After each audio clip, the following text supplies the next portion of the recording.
गुरुर्ब्रह्मा गुरुर्विष्णू गुरुर्देव महेश्वरा गुरुः साक्षात् परब्रह्म तस्मै श्री गुरवे नमः। श्री गणेश दत्त गुरुभ्यो नमः। परमपूज्य श्री रामकृष्ण सरस्वती स्वामी महाराजांना वंदन करून त्यांनी दिलेल्या मार्गदर्शनपर आशीर्वादांचे मी पठण करीत आहे। अहंकार मनुष्याच्या शक्तीवर मर्यादा आहे।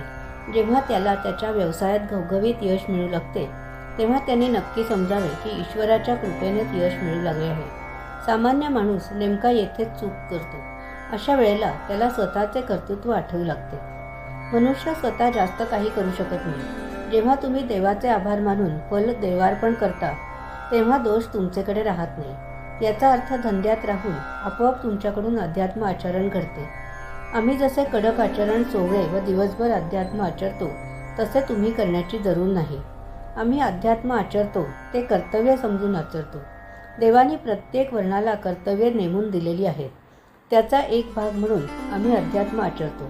तुम्ही धंदा करा, व्यवसाय करा किंवा इतर नीतिशास्त्राने मान्य असा उद्योग करा, पैसा कमवणे हा दोष तुम्हाला लागत नाही। उलट जर तुम्ही तुमचे कर्तव्य बजावले नाही तर दोष लागेल। मनुष्याला जेव्हा स्वतःच्या कर्तृत्वाचा अहंकार चढतो तो काही केल्या लवकर जात नाही। अहंकार कमी करण्यासाठी कर्तृत्व व यश ईश्वराकडे सोपवावे।